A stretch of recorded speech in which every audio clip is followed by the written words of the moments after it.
Thank you so much for joining. Looks like we still have folks arriving, so let's give everyone just a minute before we actually get started today. All right, so as we're waiting, we're hosting this webinar live from Santa Barbara. It was sunny this morning and we just got a sprinkle of rain, which is always nice in California. But we're really excited to have everyone join. We have a good turnout today. Okay, let's get started. Let's, as people join in, we'll take it slow in the beginning. But I wanted to welcome everyone to our webinar today, Becoming a Principal of Change: 3 Steps to Building a High-Performing School. Today's webinar is brought to you by ParentSquare, and we offer our schools and districts a modern two-way communication platform to inform and engage every parent. We'll share a little bit more about that later. I'm Kristen Morrison. I'm your moderator today, and I am really excited to be joined by our feature speaker, Amy Alzina. I wanted to share a little bit about Amy's successes before we get started. She started as a teacher of a Title I academy back in '99. And after becoming the principal of that academy, just within 3 short years, she was able to turn that school around, significantly raise the student achievement gap, and really move it into a better school environment and high-performing school. She was recognized by that leadership and by the performance of that school, and then was asked to actually join and become the principal of Adams Elementary School, another low-performing Title I school, with a significant population of English learners. So again, in a few short years, Amy was able to completely transform the school. She was in fact awarded by the state as a California Distinguished School and a Title I Achieving School. So today we're so excited. She'll be sharing her wisdom and her experience in building high-performing schools, and she'll be sharing more details around that, and of course want to hear from you as we share more. But of course, on top of all that, Amy is even finishing her dissertation in education leadership. She'll be getting her doctorate soon, and a mother of 2. So welcome again, Amy. We're so excited to have you. Thank you for this opportunity, Kristen. It's great to be here and share some of the research-based practices that I've learned in supporting a high-performing school. Excellent. Okay, so let me just quickly introduce as well Lynn Sillers. She's the co-founder of ParentSquare, and Lynn has extensive background in driving technology adoption. She comes from a family of educators, and she is absolutely passionate about helping schools. I work with her day in and day out. She's amazing. She works with schools, hundreds of schools, to really bring those schools and their communication into the 21st century. With innovative technology and best practices. So excited to have you join us today too, Lynn. Welcome. Anytime, of course, and thanks. I'm really looking forward to hear what Amy has to say here. So hi everyone, and we'll be talking later. Great. So let me move to, let's see, the next slide. I wanted to give everybody an overview of what we're going to share today, just to orient you. I wanted to put it in kind of these simple, iconic view. Amy's going to be sharing 3 key steps that she's taken to create an educational environment. These steps have enabled her teachers, her parents, and her students to really come together and drive their own leadership by adopting new practices, all focused around the authentic learning experience and outcomes. So she's going to be sharing those steps. In addition to those steps, she's going to be sharing her own practical and tangible examples that she's applied in the Adams School environment. So the idea is, by sharing these examples, hopefully each of you guys can take 1 or 2 or a few of them and apply them to your own environment. We're finally going to have Lynn share a quick overview of ParentSquare, a tool that Amy and her staff use on a daily basis to leverage this technology, ParentSquare, to build healthier and more engaged school community. Okay, so let's get started here. I'd love to do a quick polling question. What we want to know before we get into the presentation, just to give Amy a better sense of where she should hone in on, what are your top challenges in terms of improving your school environment? Tell us, is it tracking and measuring that you're having a hard time with? Or perhaps are you having more difficulty convincing your school or your community to really take risks, to try new things, to try to be more innovative? Is that a hurdle? Or is building engaged school community and pulling your parents in, getting them more involved on a daily basis, becoming part of your team, is that something that you're struggling with? We'd love to hear from you, to give Amy a sense and of course us a sense of where we should hone in and focus in. So let's close that poll if we can. And it looks like, this is great, so it looks like 77% of the people that just took that poll, Amy, are really challenged with how to build an engaged school and parent community. So what are your thoughts on that? That's something you've really worked hard on, but that's what that was first, and then second was the tracking and measuring piece. Well, great. I'll spend more time talking about that, as I feel like that is an area that we've really tried to make a strength of ours at Adams, and really when I was the principal at the academy as well. So hopefully everyone can leave here today with some strategies and some tools that will really be effective in implementing in their schools. Excellent. Okay, thank you. Thank you so much for that feedback, everybody.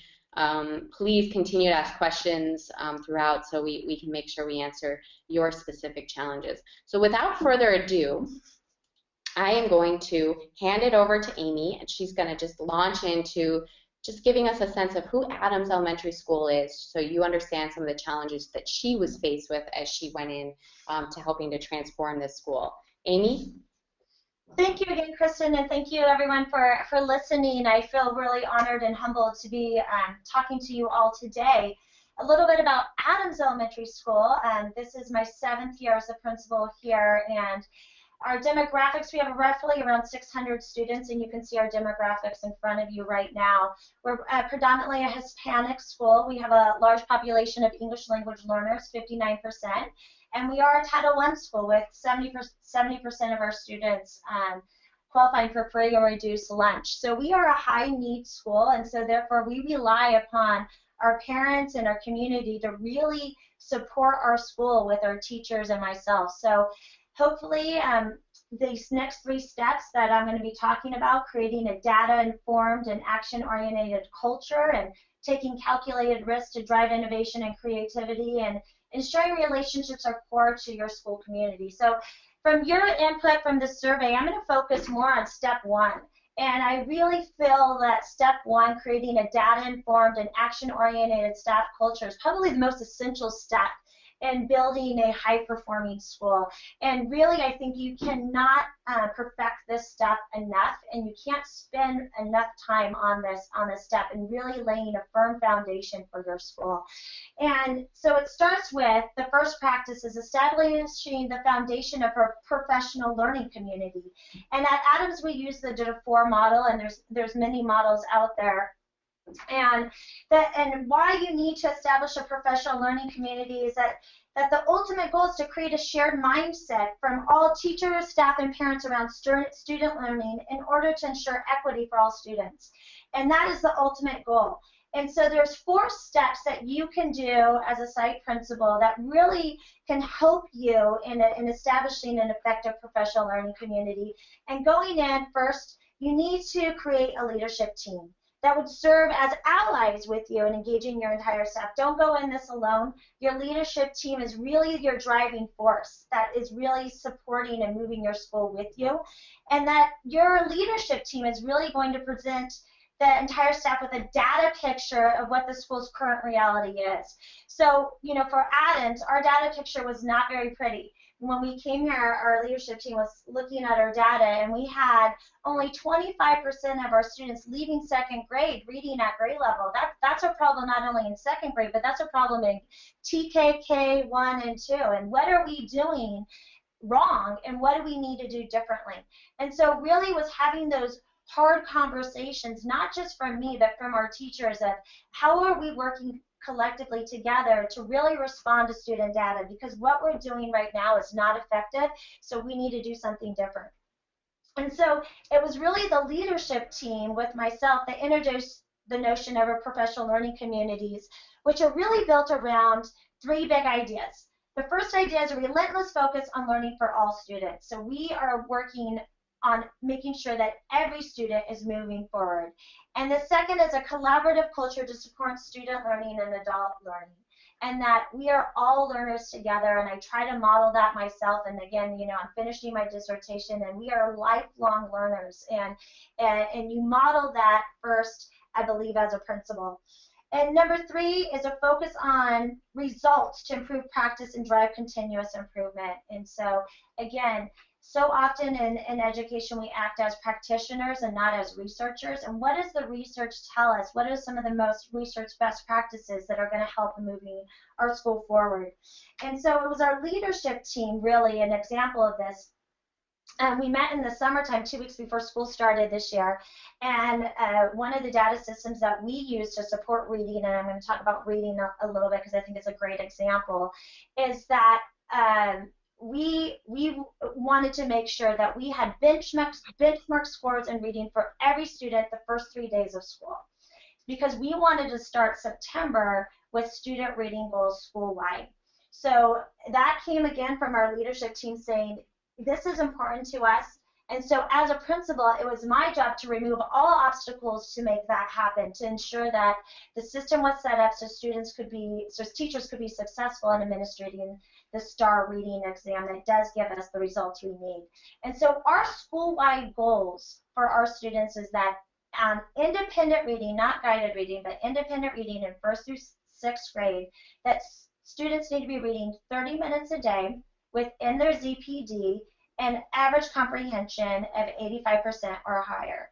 And because we had a relentless focus on these goals, we finished the month of September, 90% of 1st through 6th grade students hit those goals with an average comprehension school-wide of 89.3% for 1st through 6th grade.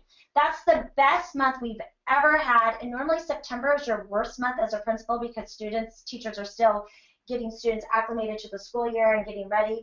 But because my teachers were laser focused on hitting the ground running and hitting it strong the first day of school, we were able to be successful, and we recognized those students at the end of every month in a school-wide assembly, and there's always a little party, an incentive party there with me. We have and with the teachers, and so we did water bottle freeze tag because we live in California, and so we're in a drought here, and so we only used about 10 bottles of water, and we did a popsicle party for the students, and so every month is a surprise for the students. But that, again, comes from the teachers, and it's driven by the teachers. And the success of the students is a result from the teachers responding to student data timely. So the next step come after, so we have a data picture, is shared commitments. So we need to honor, we need to know, what is it that we're committed to? So when we're working together in our PLCs, where teachers have time built in when the school day to collaborate and look at student data, they are not talking about the bake sale. They are talking about student data, and they are saying, what is it that you're doing that's supporting your students? Because my data doesn't look so pretty, so I need to change things. And they're creating intervention and enrichment strategies to also extend those students that are those higher students that need those challenging lessons as well. And so this next step is asking grade level teams to create goals to contribute towards the school-wide goals. So for our 2nd grade team, for example, in September, I said, we had great reading results. But in the mid-September, my 2nd grade team came to me and they said, we're looking at our student data and we realized that only 18% of student reading is coming from nonfiction. And really, we want our goals for our students to 50% of their reading to come from nonfiction. And I said, that's great. And so we're going to do what it takes by the end of this month to make sure that our students hit that goal. And lo and behold, because they were responsive to student data and they were looking at their student data, at the end of the month, all 2nd grade students had 50% of their reading coming from nonfiction. And that's because of my teachers creating the goals within their own grade level of saying, this is where we want to be even higher than what the school-wide goals are. And because of this, and because we've been relentless on focusing honor reading. Our reading scores have gone up dramatically, and I'm going to share that in a minute. But the second practice is that professional learning communities collaborate around student data and responds to student needs timely. And so, you know, I'm writing my dissertation on formative assessments right now, and how important it is to respond to student data immediately. And when you see a student that is writing a backwards 5, that you ask that student, hey, do you notice something different about that 5? And, you know, the kindergarten student, oh, no, it's backwards. So they're self-correcting, yeah, how would you start your 5? And having those conversations immediately. So whether it's just an observation or it's a formal formative assessment, that students need to get feedback immediately, because that is essential. And again, I believe, you know, Rick Stiggins, he is such a guru on formative assessments. I encourage you all to look into some of his work. And he says that the goal of a balanced assessment system is to ensure that all teachers, principals, and students have access to the data they want, which in turn will support student learning. So that means when I internalize that as an instructional leader, you know, we have our built-in data systems that teachers can go in there and get reports, but I print them out weekly. Every Friday, my teachers get a diagnostic report, and I respond to that in writing saying, hey, what's going on with this student? I know that they're struggling in this area, or you know what, this looks great. 100% of your students have hit their reading targets. It looks like they're on track to hit their reading targets for the end of the month as well. So it's so essential that teachers have access to the data that they need immediately. And so it's really a combination effort of the principal and teacher working together to support students. And the third practice is that teachers must shift their thinking from what was taught to the question of what was learned. You know, what was learned is the only guaranteed curriculum that's out there, and we need to look at the evidence of student learning, and our evidence of student learning is what drives our teaching. And that we're no longer the sage on the stage, but it's really about student learning and student engagement. And so if you go on to the next slide, I have, you know, DeFore's book there, Learning by Doing, by DeFore, Ecker, and Manning. And really, I bought this book for all of my teachers and support staff, because it's essential to involve your support staff in these conversations as well. My office manager and secretary know how to read the data reports just as well as my teachers, because oftentimes parents come into the office and they want to know, and they have questions about it, so that they can respond to those questions as well in Spanish and in English, because we have so many English language learner families at our school. And so to summarize, that professional learning communities, teachers really need to focus on these 4 essential questions when they are meeting and collaborating. The first is, what is it that we want our students to learn? How do we know students are learning? And how do we respond when students aren't learning? And how do we respond when students are learning more? So again, it's not just about intervention, but it's also about enrichment, supporting the needs of all students. And you know, we at Adams, we went from a school where I said, you know, 25% of our students were leaving second grade at grade level, and that was not okay, to where now we had this year's exiting class, 89% of our second grade students leaving reading at second grade or above grade level, going on to third grade. And that shift has come from the teachers looking and responding to student data and working extremely hard as a professional learning community, because it's what we do. It's not just a one-time meeting. It's those conversations that are happening formally and informally all the time amongst parents. And the only way that you will know is if that you're really truly effective. And what is the powerful indicator is when the whole school community is articulating the same goals and same strategies. So if you were to walk onto my campus and you were to ask any one of my teachers, my students, or my parents, what is your reading goal for the month? Every single one of my stakeholders would say, you know what, students need to read 30 minutes a day with independent reading within their ZPD, and 85% or higher comprehension. Every single one of them. And because everyone is crystal clear about what those goals are, I have therefore, like I said, 90% of the students hitting those goals, and now we're really honing in on that 10%. So hopefully we can have 100% the following month.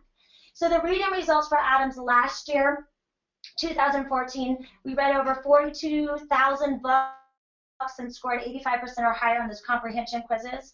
And you can see the district comparison, because we're responding to student data, and so we're trying to really work together now and move as a district farther, so all the schools are coming in and have a laser-focused goal district-wide. The next step is taking calculated risks to drive innovation and creativity. And when I came to Adams, one of the very first things that I did is I sat down and I had lunch with my parent community, and I just listened. I listened to them hear and tell me about the school that they wanted to create, the school that they really hoped to have for their child. And I really heard in their voice that we will support your goals and your vision, and we just really want to bring the community back to Adams Elementary School and make this a thriving school that the community is proud of. And so I heard them say, you know, how can we become unique to our school? And one of the things that we did is that we created a school within a school. So we have these choice options, and I came from the Santa Barbara Community Academy as their teacher and principal, which is a choice school within the district. And I thought to myself, why do we have these choice schools? Why don't we create a choice option within your home school? So we created a Montessori option, and realizing that not all Montessori schools are the same, and knowing that you know, holding an AMI or an AMS Montessori credential and a California credential is very, very challenging to get. And but we did that with the support of the superintendent, the school board, our parents, and our teachers, and really looking at project-based learning and looking at knowing that it's not a fit for every student, but those students that are just independent learners that want to go at their own pace, it's a brilliant fit for. And so we have created a Montessori option where we just exited our 6th grade students for the on to 7th grade, our first cohort, where 100% of those students met or exceeded the Smarter Balance, the state standard on our new, the SBAC, in English, Language, Arts, and Math. And so the data is there to prove that it really is an effective model for those students. And another practice is that we build leadership capacity within our staff. And so, you know, things that we've done at Adams haven't come from just me. They've come from our teachers that are just truly amazing, and parents as well, and supporting technology at Adams. So we are one-to-one iPad school, so every 3rd through 6th grade student has an iPad. And we created an Invest to Learn opportunity for our parents that, you know, because we are a Title I school, we discovered many of our families cannot afford to spend $600 on an iPad, but they could on monthly payments. So we created a monthly payment plan for these families to have an opportunity to purchase the iPad and to actually keep the iPad at home. We invested in our teachers and making sure that our teachers have the latest in technology with iPads and their latest laptops. In my office, I have 10 brand new MacBooks that are waiting to go out to my teachers, and making sure that my teachers are equipped with the tools that they need. And then every classroom has a 60-inch monitor in it, and a document camera or projector and document camera. You know, we brought in, right when 3D printing came out about 3 years ago, my teachers were excited about it. I said, well, okay, let's do it. And so students brought math to life through 3D design, and why not learn about volume by creating a box that actually fits the dimensions that they need. And so, you know, we've done a lot by just coming from the teachers, and what is it that what ideal school that you want to create, and what are some of the research-based best practices. And so we know that creating a school environment where kids are happy and they want to come to school is essential, where they feel engaged. And so our PE teacher, who's just amazing, said, you know, it's essential that every student leaves Adams knowing how to ride a bike. So we created partnerships with Deckers, and we have a biking program, so the students not only leave our school knowing how to ride a bike, but our students actually have opportunity to ride a bike around campus during lunch and recess time. Why not? I mean, we have 28 acres. Why not utilize those 28 acres to where students are exercising?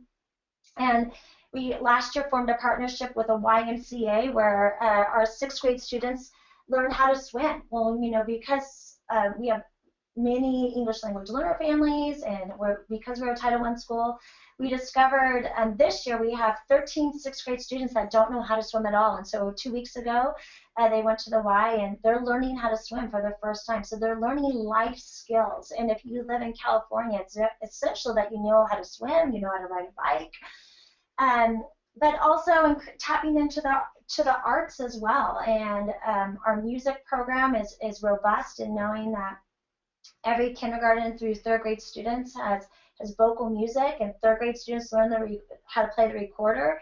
4th grade students learn how to play the violin, and 5th and 6th grade students get to choose their instrument of choice.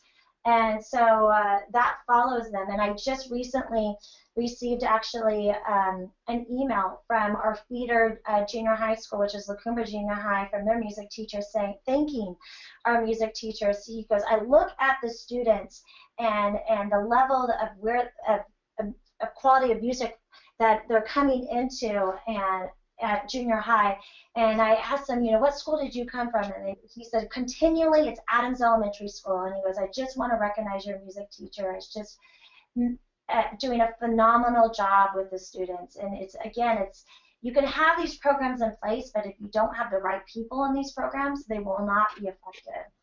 And so we also have our community partnership through art, where students then go into art, and then our new library center and design center. So our design center, you know, it was supposed to be actually a computer lab, and I spoke to our superintendent, Dr. Cash, and I said, you know, we're a one-to-one iPad school. A computer lab is pretty archaic. Why not create a maker space for the students where they are the designers and they are the creators? And so we worked together with DP and their design center that's over there now. They used to have an engineering academy and are working on design, and really saying, how can we create an engineering strand and the elementary level that feeds through the junior high and high school. And so with the support of our superintendent, I actually have one of my 5th grade teachers there learning how to be an engineer full-time and writing an elementary curriculum that will be brought back to Adams next year, and hopefully to our feeder schools as well, that will be really inspiring innovation and creativity in our students. And so this year we have an interim plan, and the students, you know, they get to go as part of our PLC wheel. So one day a week, students go to the design center, they go to ICANN Art and to music, and they rotate 50 minutes one day a week into that strand while teachers collaborate and look at student data. So it's such a win-win-win situation, and the fact that my teachers are really going back to step one, looking at their student data, responding to student data, planning their lessons together as a strong cohort, while my design teacher and art teacher and music teacher are working with those grade level students at the same time. So these programs would not be possible without step 3, which is ensuring that relationships are the core of the school community. And it's our relationships that are the heartbeat of Adams Elementary School.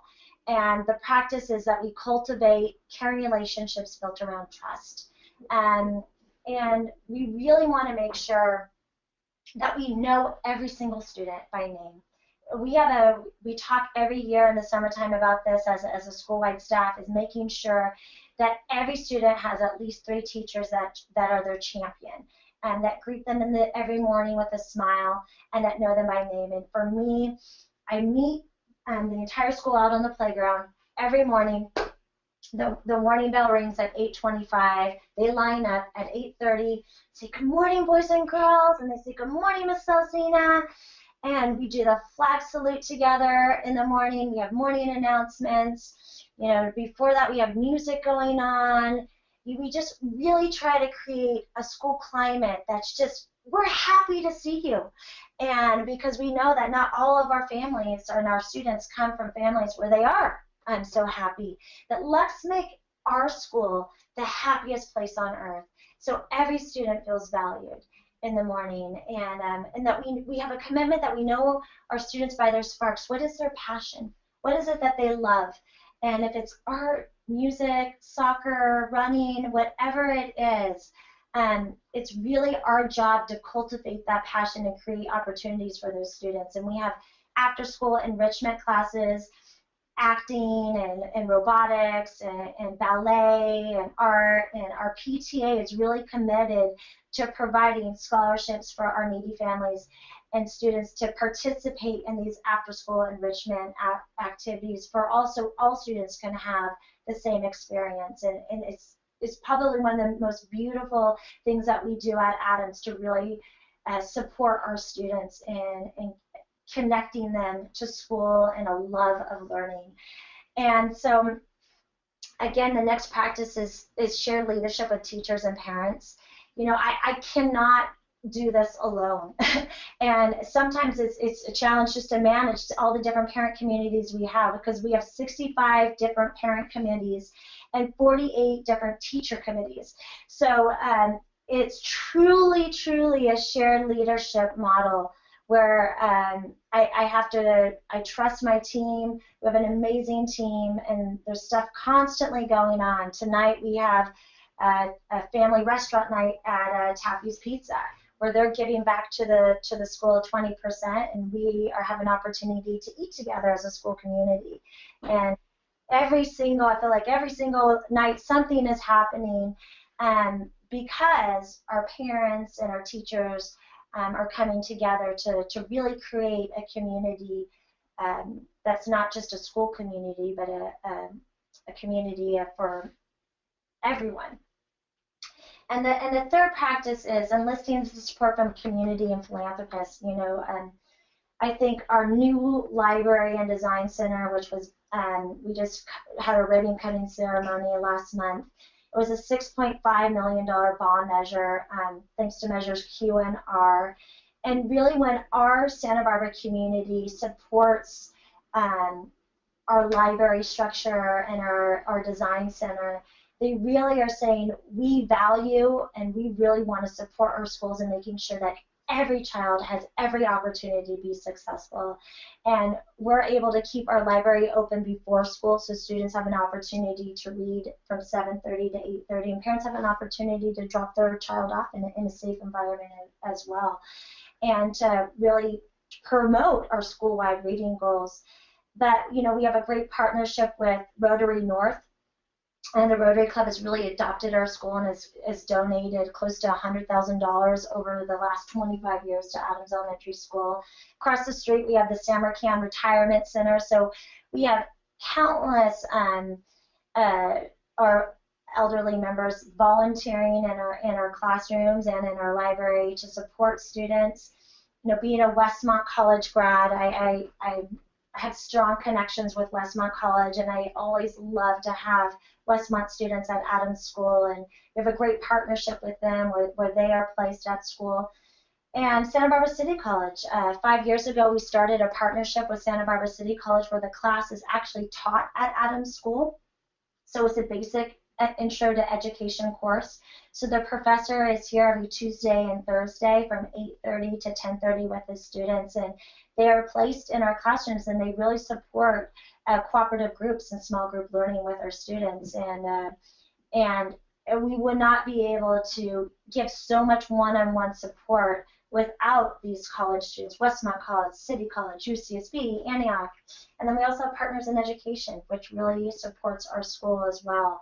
So, you know, my husband is a realtor, and he often tells me, you know, about the value of people valuing Adams Elementary School and it really being their neighborhood school. And when the community invests in their kids, they're not only doing what's right for kids, they're also investing in the value of their own property that surrounds that school as well.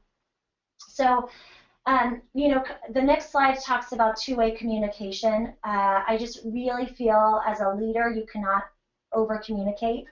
And we have our website. I'm trying to do better with Twitter. If you want to follow me on Twitter, you can. I tried to post pictures of what's happening without the school day. We have our Adams Facebook site. And that's kind of our social media that really I use ParentSquare for such great two-way communication. So I post my weekly newsletter on ParentSquare. Parents can appreciate it. It's kind of like Facebook and the like button, but they appreciate it. Or they can add a comment to it, so then I can respond to that comment as well. Teachers have their own classes, so teachers can post. They don't have to have their own website. They post to their class as well. If there's ever, a field trip that they're going on and they need parent volunteers to support that, parents can sign up for that. If there's a class needs list and they need maybe they need Kleenexes or whatever they might need for their classroom, that parents can sign up to volunteer to bring items for their classroom. And they can post pictures, which is so great, and so within their own class. And for me as a principal, I have access to the whole school, so it's such an easy one-stop shop for me. So I can go in on teacher sites and I can appreciate and I can like what they're doing and I can have a pulse on the school, what's happening in every committee, because again, I have so many different parents and teachers committees. It's just a way for me to manage everything that's happening in the entire school. And one component that I'm starting to get to use more is the survey component. So I can survey my parents as well, and it's a quick and easy way, and teachers can survey their parents also.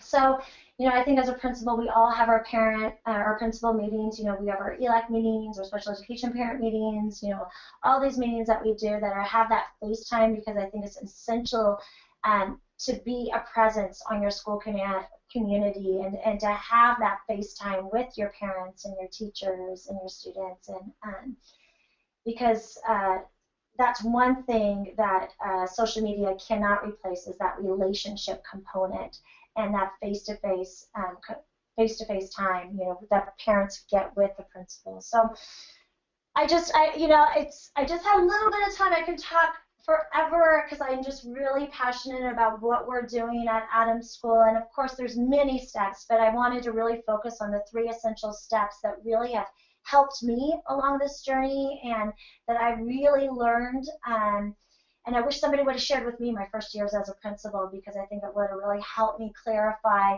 my goals and my focus and where I need to spend most of my time on. And so going back again to step 1, I just encourage site principals that are listening to really focus on creating a data-informed and action-oriented staff culture, because that really is a driving force, and that's going to move student achievement farther, and that we can ensure that we're truly delivering a guaranteed curriculum for all students, because that is our focus and that is our goal. So thank you for this time, and I'm gonna pass it over to Kristen at this.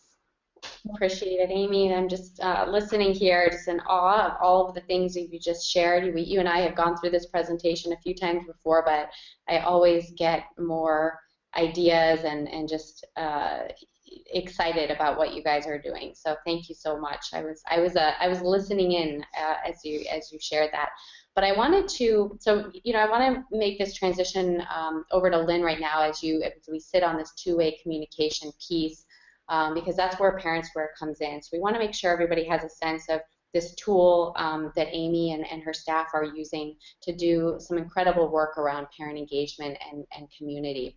So I have this slide here. I'm going to transition over to you, Lynn, right now, and get ready to share your screen momentarily. But Lynn, why don't I have you give us a little sense of ParentSquare? Yeah, no, thanks, Kristen. I would love to, and I have to say thank you so much, Amy, for sharing your knowledge. I agree with Kristen, and everyone here at ParentSquare feels really honored to be working with such an amazing school like yours. So thank you. So yeah, just a quick sneak peek of ParentSquare for those that are interested to see. Basically, ParentSquare is a web-based communication and parent engagement tool that help leverage technology for today's parents, basically. And I think today's parents, I think we're all in the same boat actually here, whether you're a parent or an educator, maybe you're both, but no matter ethnicity or socioeconomic background, we rarely leave the house these days without some sort of device, and this could be a good old flip phone, or maybe it's a smartphone, and Amy talks a lot about the iPhones and laptops as well. So parents of today, they already leverage technology in their day, in their day-to-day life, essentially. So why shouldn't communication coming from schools, come in the same way? That's appeal to today's parents. So basically with ParentSquare, you have that two-way messaging, and one notification, one post will reach parents via a text message or an app notification, email. We have that portal, and I'll show you the portal aspect here in moments. And it's meant, again, for school, whole school adoption. Very important key component, and I think, Amy, you brought this up earlier, but to partner with your teachers, and then so they can easily partner with the parents as well. So it doesn't always come from administrators, this communication. Give your teachers the tool to really help facilitate that communication, and ask for help, and let parents know what's going on, and extend that learning to the classroom, because we know without support from parents, no matter how much support you get from the school, it has to continue in the home to really make an impact. This is our ParentSquare platform, and many of you are probably seeing this for the first time. So I'm logged in as Amy would be logged in when she's looking at ParentSquare as a principal. And first thing I'm going to do, and bear with me for a second, I'm going to just send out a school-wide message. Okay, so what can that be about? Jogathon, volunteers needed. Now, I'm just going to click send and see what happens. Okay, so back to home. This message just now went out to my entire parent body. So it's a very quick and easy and intuitive way to message out to your parents. Now, ParentSquare does more than that one-way communication. I think this is really something that I want to hone in on a little bit closer. So I'm going to create another post in ParentSquare, and I'm going to do a little bit more of that engagement component that is so important. So when I send out my second post in ParentSquare, I'm going to send it to my entire school as well. Notice one thing here when I do this drop-down menu, we actually set this up in advance for schools. We work with most student information systems, and we upfront will align your teachers with their classes and their students and as much parent contact data as we have initially, and then we help you get to 100% too through our registration process that you'll learn about as you find out more about ParentSquare. But basically, same subject here. We need some volunteers for a jogathon that's coming up. I'll put in my message. And Amy, I know you're using probably this translate to messages to Spanish. So even if you're not bilingual, you have a means to get a message out in both English and a second language choice. Many of our schools are choosing Spanish. Then you can add these events to calendars. You can attach photos or files. You can request items. You can request volunteers. So just showing you real quick again how quickly and easily these posts can be created so parents are aware what's happening, so they again can kind of use the media that they maybe use today to be aware of what's happening at the school. And I can attach some photos.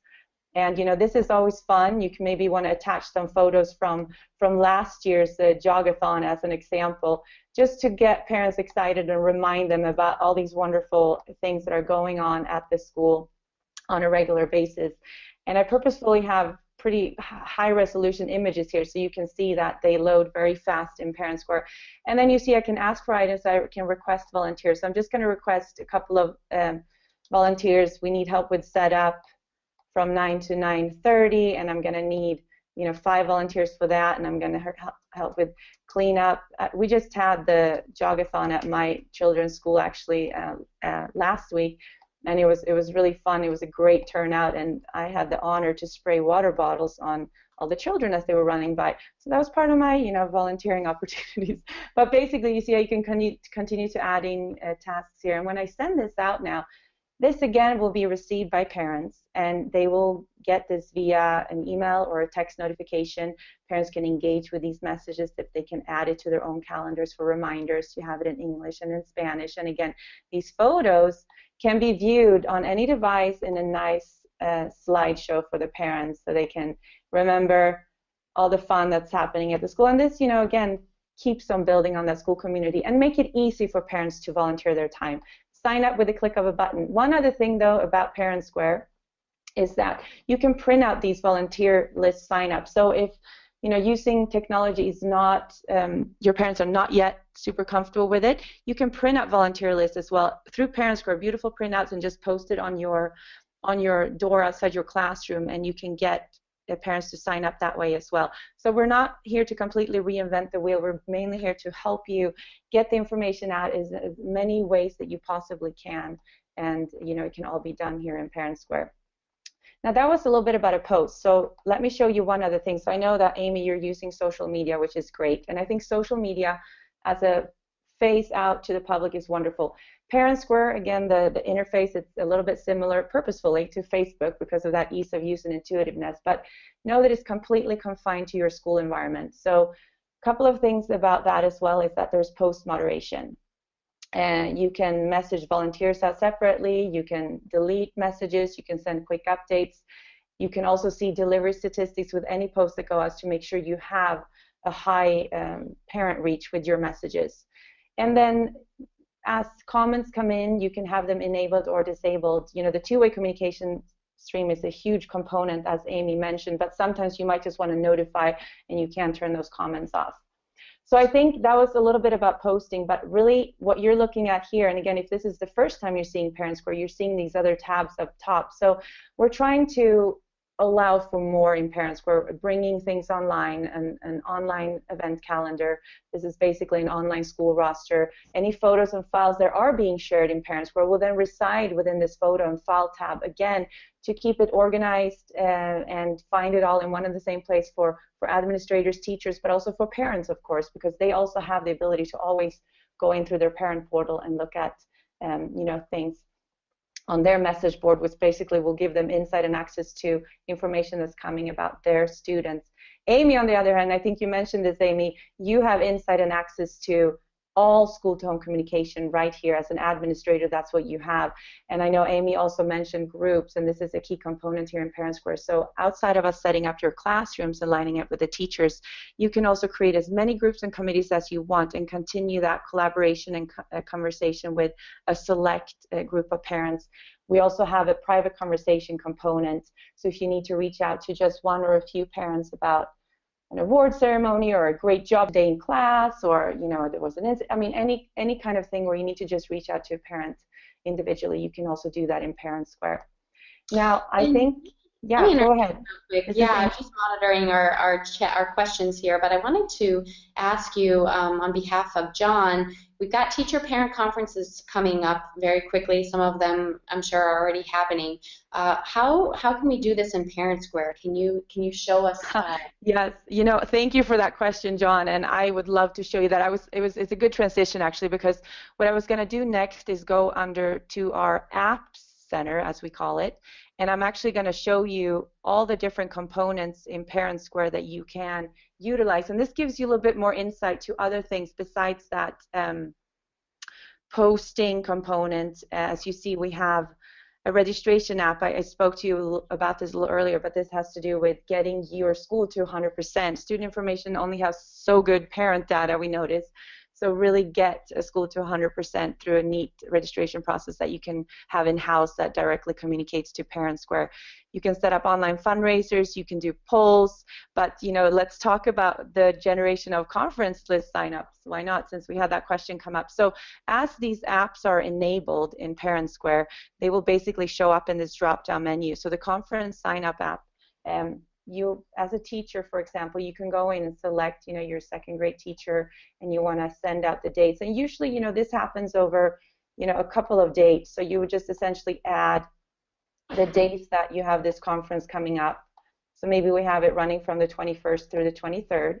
And then you put in a start time when you want the conference slots to start and an end time. And if you want to break for lunch or there's a class or something like that, you can always put that in. And then the duration of these slots, 20, 25 minutes maybe to give you some margin, and then you basically click next. And this, voila, just got created, and it takes, about a minute. Now, as I keep on going through my steps here, you can change the subject, but this would basically be the message subject of the text, and then the description, and again, you can customize this. As you submit this, you just informed all parents of your classroom that the conference is coming up, and this is how you can sign up. And literally, with a click of a button, parents can choose the day and time that they want to come to the house. Maybe I work late and I want to get the last spot here for Thursday. I'm going to go ahead and sign up, and my name, that parent's name, will align with that slot. And then the teacher will get notified as parents sign up. Perfect. Thank you so much. Yeah, no, my pleasure. And maybe there are other apps that someone would be curious to hear more about. Otherwise, I feel that, for the sake of time, and I really appreciate everyone staying on. Of course, if you want to have a more one-on-one conversation about how this could help your school, or you have further questions for us, we can always set up a customized demo for you and go through kind of your initiatives and what they are and see how ParentSquare could align to that. But I think I will turn it over unless there are other questions. Thank you. Yeah, there have been questions we've been answering online, and if we haven't answered any of your questions, we'll get back to you right after the webinar concludes, but we do want to be sensitive to timing. So I just want to, again, thank you everyone. Really the idea today was to share Amy's story, to share her best practices as a leader, and of course share that with you guys in a digestible format that you can resonate and sit on today, but also we'll be sending you a copy of the slide deck and, of course, the recorded version, just so you have that kind of moving forward. But that's all we have for today. The contact information is here. If you have specific questions for Amy, we have her email right there. Just send her an email from one principal to another. For Lynn's section, we'd love to talk with you more about how you could adopt ParentSquare at your school. We've got some great pilot programs, and love to share more with you one-on-one. So please sign up for a demo, or of course call that number. We'll be waiting to hear from you. But other than that, on behalf of ParentSquare, on behalf of Amy, I just want to again say thank you to everyone for staying on and taking time out of your day today to listen to our story. My name is Kristen Morrison, and I want to wish everybody a wonderful rest of your day. Thank you so much.